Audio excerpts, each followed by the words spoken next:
August 9th will mark the one-year anniversary of a very dark day for a Michiana family. That's when their young, athletic wife and mother had a massive stroke that she miraculously survived, but was left with lasting disabilities.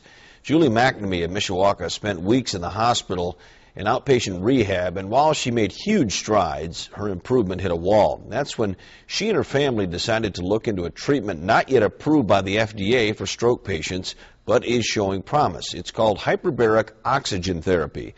Maureen met up with Julie and Mark to see whether this controversial treatment gave them the hope that they were looking for.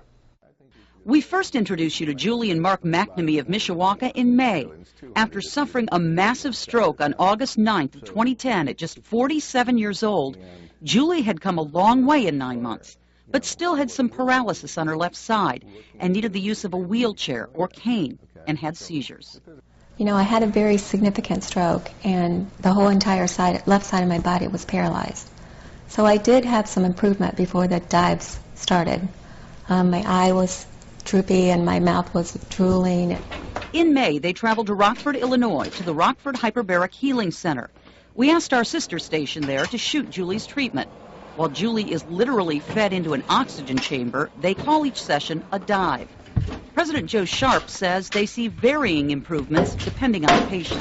Because we see anything from just subtle improvements in quality of life to just miraculous things. We've had people start talking that couldn't talk within 3 or 4 days of the treatment. So for most people, though, it's a very gradual process. Hyperbaric oxygen therapy involves breathing pure oxygen in a pressurized room and is most commonly used to treat infections and wounds that won't heal. But Sharp says more studies are underway involving its use for stroke patients. Once that oxygen gets in there, it turns back on those cells, makes them work efficiently. They start communicating with the body again. Since hyperbaric therapy is not being used for strokes in our area, the McNamees decided to pay for 40 dives every other day at a total cost of $7,000. And while that may sound like a lot of out-of-pocket, when hyperbaric is covered by insurance for approved use for treating wounds, hospitals often get $2,000 per dive. With 40 dives now over, I met with Julie and Mark again in their Mishawaka home. I think there definitely was some improvement. My walking is better. Was there some improvement you were looking for that didn't quite happen yet? Mm-hmm. My left arm is still paralyzed. Now, it does have quite a bit of tingling in it, which is how the movement in my legs started.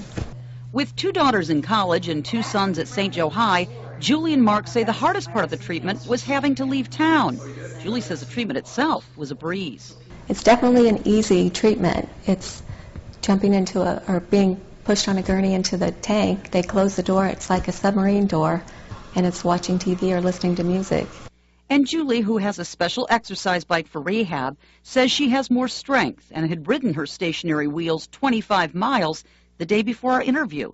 Mark says in addition to Julie's strength, they also believe hyperbaric therapy may have stopped his wife's seizures. You know, we talked about the fact she hasn't had a seizure since May 22nd, so overall a lot more stable. Julie was having them about every 5 weeks, so it's been, you know, close to 2 months now. Not having the seizures, I think my whole family feels like they can breathe a little easier. Still, Mark admits Julie's recovery is like a journey, and hyperbaric is just part of their hope for a full recovery. You know, Julie is on a path, you know, is the way I'd look at this. And the path doesn't necessarily have any guarantees for us, but there's also no real end to the path after hyperbaric. I mean, there's other therapy we can look at. We've talked about stem cell procedures, which right now are not done in this country, but done in Germany and Japan. The McNamees are hopeful enough with the treatment that this week they're back in Rockford, and Julie is going through 10 more dives. The healing process has started. Her last dive is on their 29th wedding anniversary, and beforehand, Julie, Mark, and the kids will celebrate. We're going to the Cubs game the day before. And the Cubs win as Jeff... No insult to Cubs fans, but I'm betting on a celebration for Julie this season. Maureen McFadden, News Center 16. And Julie is also betting her outcome will be better than a traditional Chicago Cubs season. Since it can take months for the full effects of hyperbaric therapy to show results, Maureen will check back in with the McNamees in a few months to see how Julie and the rest of the family are doing. And if you'd like more information on the Rockford Hyperbaric Healing Center, we have a link on the big red bar. And we should add that this treatment is still under study. There are varying opinions on how helpful it is.